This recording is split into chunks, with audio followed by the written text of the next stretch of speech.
Bismillahirrahmanirrahim. Assalamu alaikum student. My name is Asadur Rahman and we are studying about the chapter number 9 that is chemical equilibrium.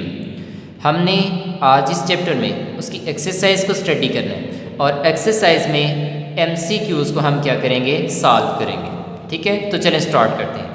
पहला MCQs क्या है? The characteristic of reversible reaction are many. कहते हैं कि जो reversible reaction है उसके बहुत से करैक्टर हैं. तो आपने बहुत से करैक्टर को स्टडी किया है.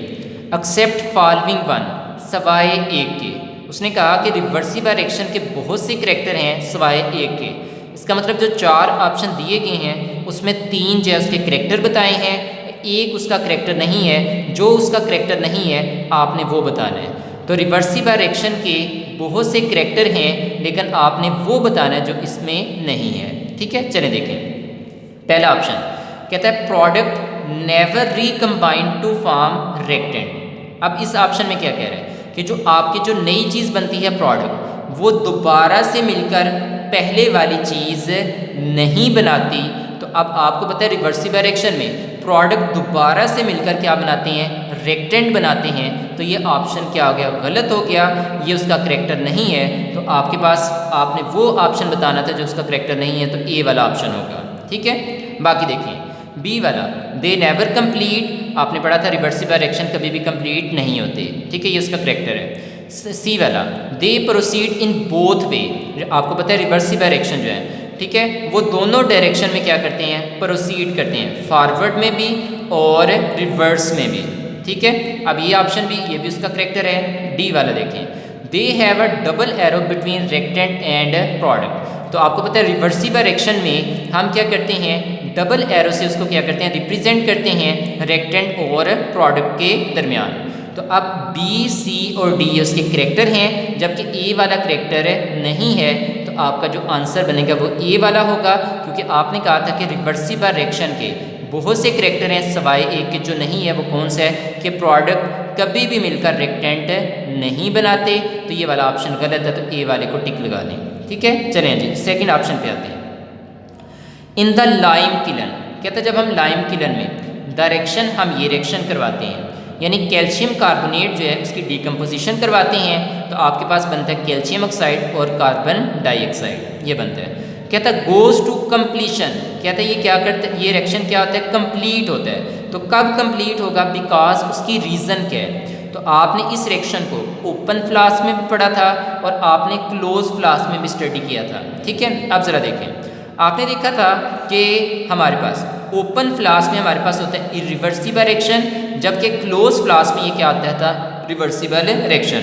और आपके रिवर्सिबल रिएक्शन कभी भी कंप्लीट नहीं होते, जबकि जो ओपन फ्लास्क है उसमें रिवर्सिबल रिएक्शन हो रहा है और वो रिएक्शन क्या होते हैं हमारे पास है, कंप्लीट होते हैं. ठीक है, अब अगर हम देखें तो ओपन फ्लास्क में करवाएंगे तो करवाने पर आपकी कार्बन डाइऑक्साइड यहाँ से क्या करती है, एस्केप कर जाएगी. जब कार्बन डाइऑक्साइड एस्केप कर जाएगी तो कार्बन डाइऑक्साइड दोबारा से कैल्शियम ऑक्साइड के साथ नहीं मिलेगी. जब नहीं मिलेगी तो आपका रिएक्शन पीछे को नहीं चलेगा.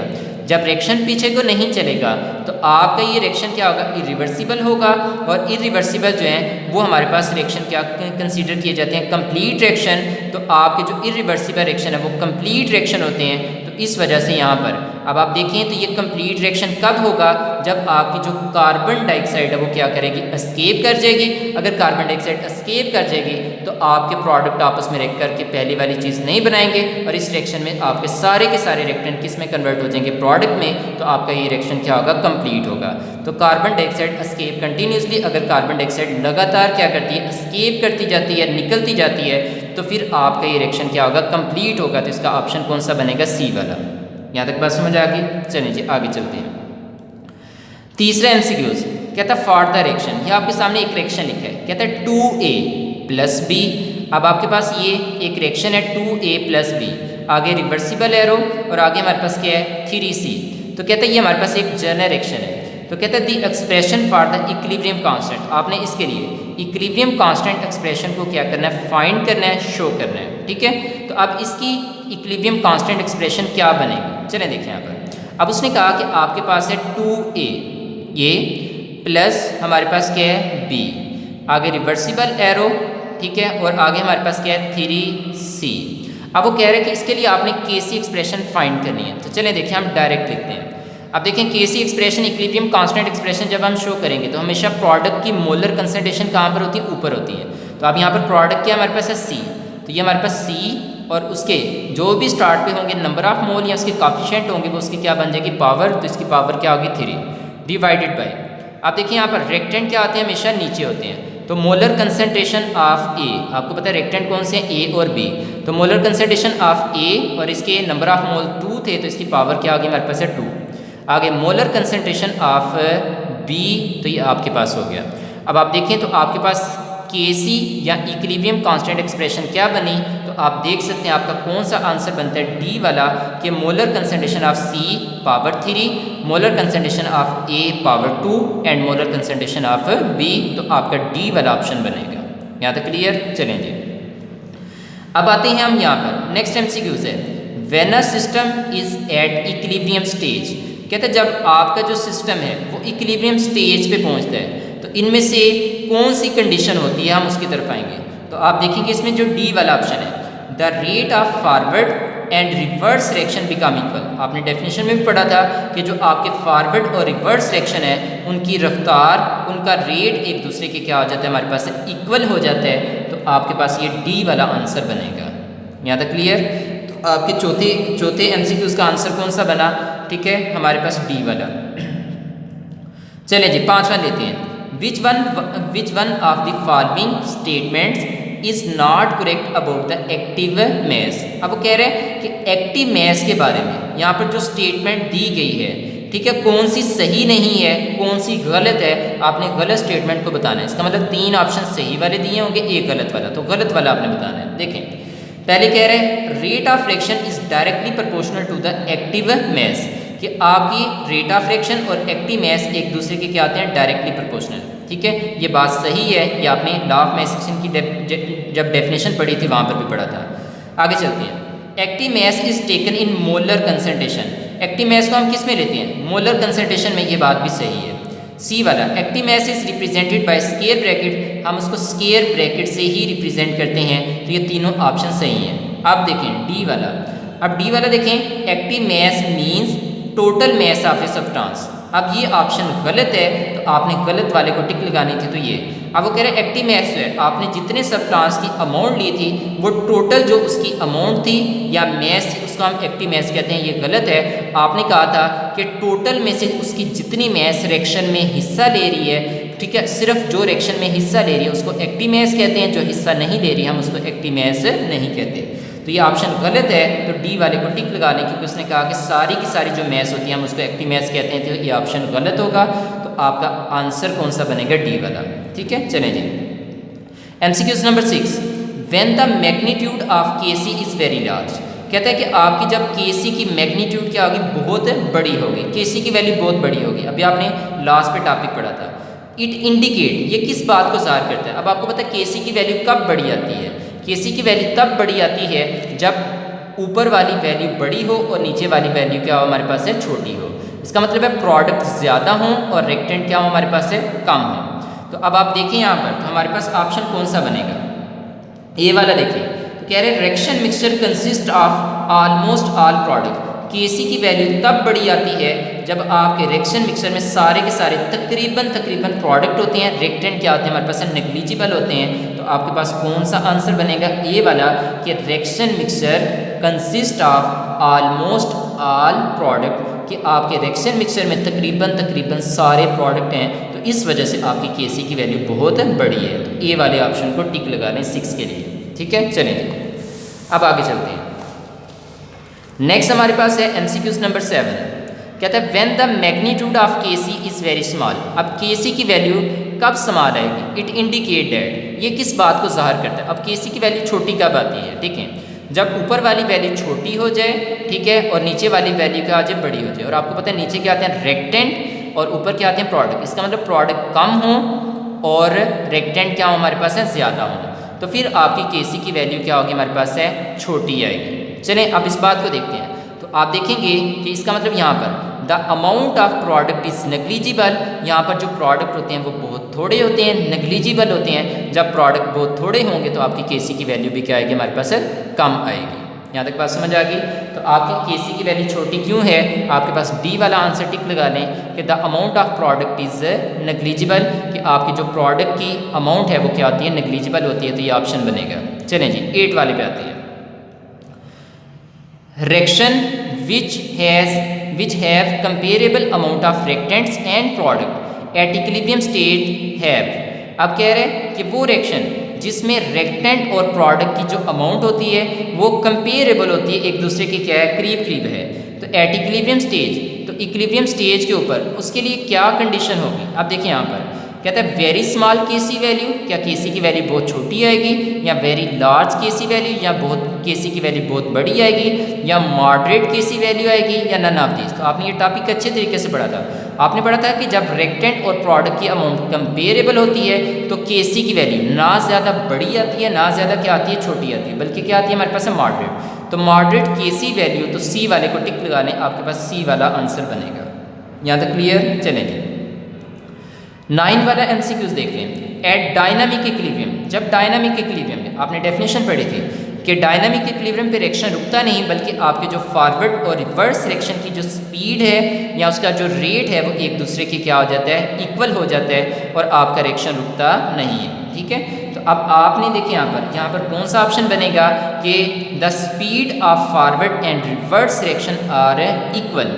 तो डायनामिक इक्विलिब्रियम के ऊपर आपके जो फॉरवर्ड और रिवर्स रिएक्शन है उनकी रफ्तार एक दूसरे के क्या हो जाती है, इक्वल हो जाती है। तो सी वाले को टिक लगा लें। क्लियर। चलें जी आगे चलते हैं। 10 वाला MCQs। In an irreversible reaction dynamic equilibrium, कहता है कि जब हम इरिवर्सिबल रिएक्शन की बात करते हैं तो उसमें डायनामिक इक्विलिब्रियम, क्या इरिवर्सिबल रिएक्शन में डायनामिक इक्विलिब्रियम एस्टेब्लिश होगा या नहीं होगा, हम इस बात को देखते हैं। तो आपको पता है कि इरिवर्सिबल रिएक्शन में कभी भी डायनामिक इक्विलिब्रियम एस्टेब्लिश नहीं होता। आपने इसका करैक्टर भी पीछे क्या किया था, स्टडी किया था।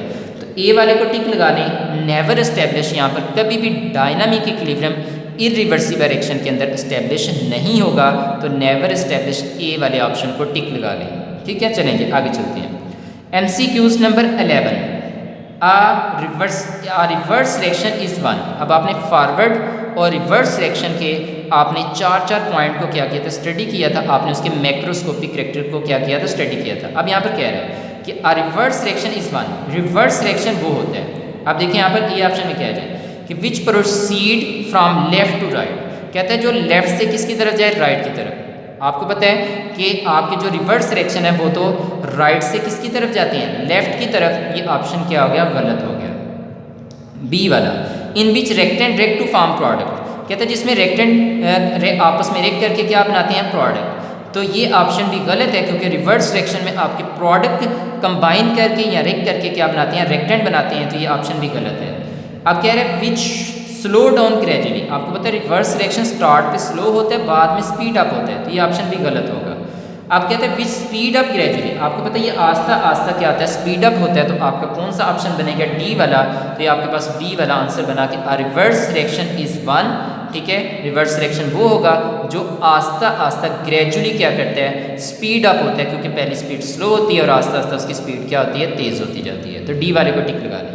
क्लियर। चलेंगे MCQs नंबर 12 कि nitrogen and hydrogen were react together. आपके नाइट्रोजन और हाइड्रोजन जो है ये आपस में क्या करते हैं, रेक करते हैं, और रेक करके क्या बनाते हैं, अमोनिया। ये रिएक्शन आपके सामने लिखा हुआ है। अब इसमें रेक्टेंट कौन से हैं, नाइट्रोजन और हाइड्रोजन, और प्रोडक्ट कौन से हैं, अमोनिया।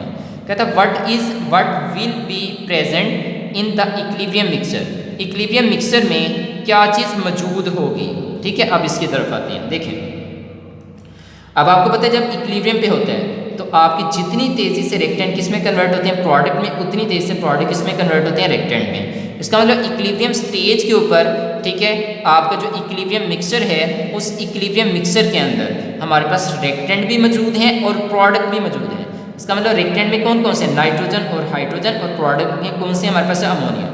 इसका मतलब इक्विलिब्रियम मिक्सचर में, ठीक है, उस वक्त हमारे पास नाइट्रोजन भी मौजूद होगा, हाइड्रोजन भी मौजूद होगा और अमोनिया भी मौजूद होगी। तो बी वाले को क्या करें, टिक लगा लें। N2H2 एंड NH3, तो बी वाले को टिक लगा लें। ये तीनों स्पीशीज उसके अंदर क्या होंगी, मौजूद होंगी। ठीक है, चलिए नेक्स्ट चलते हैं। लास्ट वाला MCQs number 13 for a reaction between PCl3 and Cl2। ठीक है, जब आप PCl3 और Cl2 के दरमियान क्या करते हैं, रिएक्शन करवाते हैं टू फॉर्म PCl5 ताकि क्या बना सकें, PCl5। अब कह रहे कि PCl3 और Cl2 दोनों का रिएक्शन करें तो हमारे पास क्या बनती है, PCl5। तो आपने द यूनिट ऑफ KCr, तो आपने KC के यूनिट बताने हैं। ठीक है, तो अब इसके KC के यूनिट जो हैं क्या होंगे, अब आपने पीछे यूनिट फाइंड करना सीखे थे, अब इसको देखते हैं कि हमारे पास क्या होंगे। देखिए हमारे पास है PCl3। ठीक है, इसने किसके साथ रिएक्ट किया, Cl2 के साथ। जब इसके साथ रिएक्ट किया तो रिएक्ट करने पर इसने बना दिया PCl5। ठीक है, ये हमारे पास बन गया।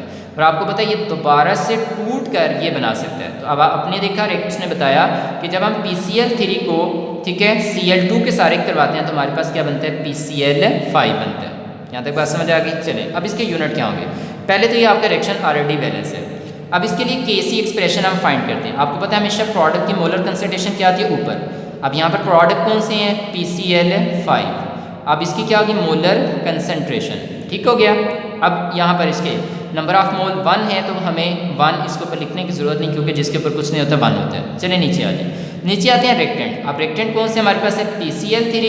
तो इनकी मोलर कंसंट्रेशन, तो molar concentration of PCl3 and molar concentration of Cl2। तो रिएक्टेंट की मोलर कंसंट्रेशन क्या आ गई, नीचे आ गई। तो ये हमने KC एक्सप्रेशन शो कर दी। अब हम इसमें यूनिट पुट करते हैं।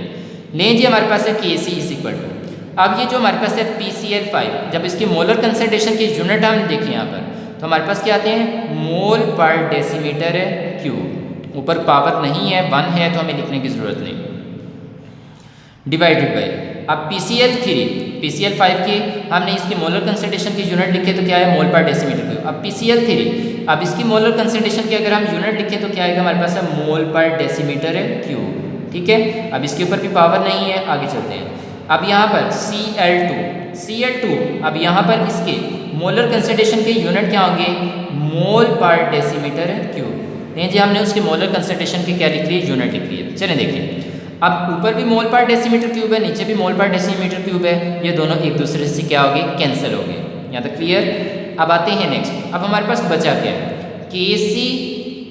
अब देखें KC इज इक्वल टू, ऊपर क्या बचा 1 और नीचे क्या बचा हमारे पास है, मोल पर डेसीमीटर क्यूब। ये अब आप गौर करें तो यहाँ पर ये अगर हम इसको ऊपर लेके जाएं तो आपको पता है ये मोल के ऊपर, जिसके ऊपर कुछ नहीं होता, क्या होता है, +1।